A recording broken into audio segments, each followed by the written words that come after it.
Oh man, they done got my boy PG, man.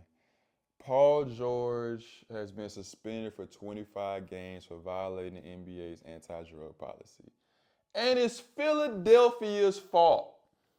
We have got to stop praising Philadelphia for being these fans that are fair weather fans that support you when you're doing good, but cause all hell and all strife and boo their players that don't support their players when they're going through something bad. That is why Paul George has these mental health problems. I'm gonna say it now. I don't know PG personally, obviously, but he's my favorite player, and I listen to him. I keep up with him. I can see exactly why he's been going through these mental problems. Paul George was struggling with those fair weather fans in Philadelphia.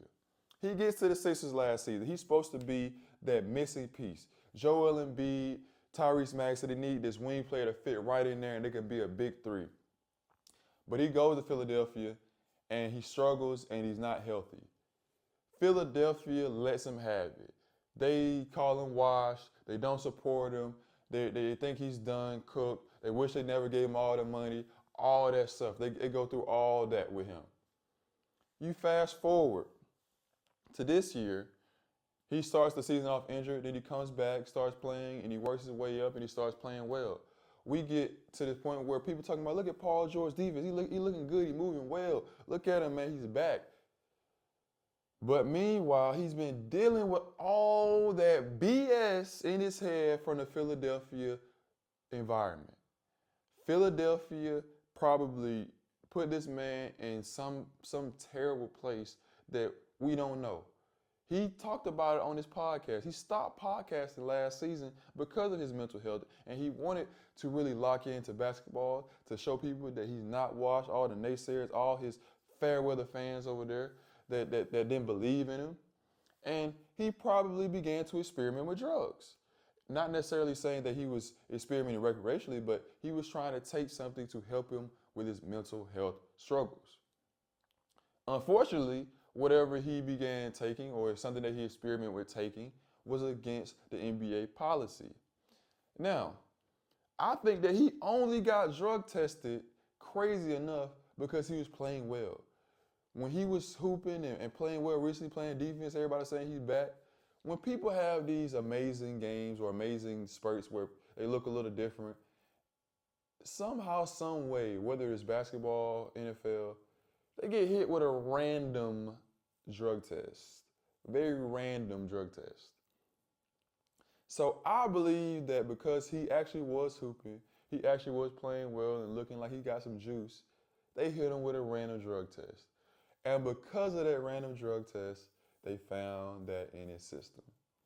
And it really just compounds on the fact that he was getting back to himself, feeling better, playing better, and just for it all to be taken away for the next 25 games. That's tough. And then guess what? Guess who we got to deal with? You got to deal with those same fair weather fans that were probably praising him for playing well, to saying things about him being suspended for drugs and how he's letting the team down. They need him out there and he want to be suspended and all that malarkey. If I'm any NBA player, any athlete that has a choice to pick a franchise and I have my pick of the litter, I'm definitely not picking a franchise with Philadelphia fans. Y'all are some ruthless, ruthless people.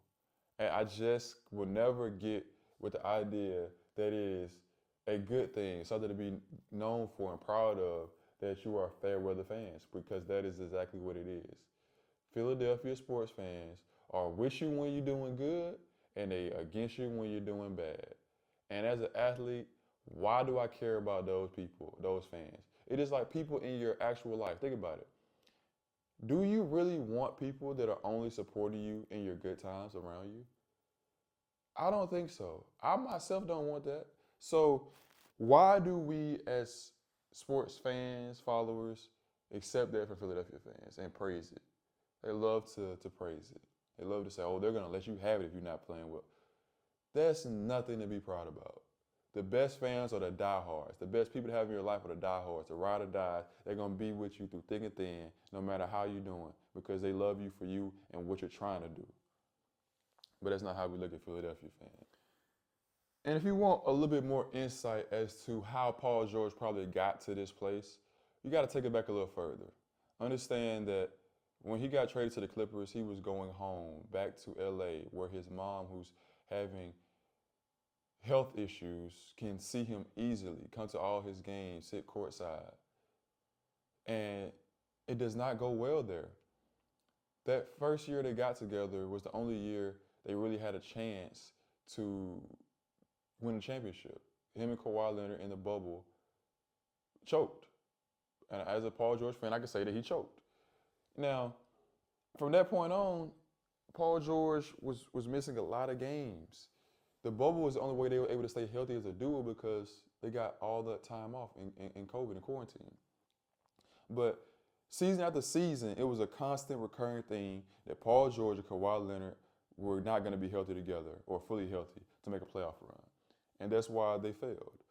And when it got to the end, his last season was his healthiest season, and it was still the same story. They couldn't be healthy enough to make a playoff run. And that had to hurt because he's his healthiest, and they still can't make it work.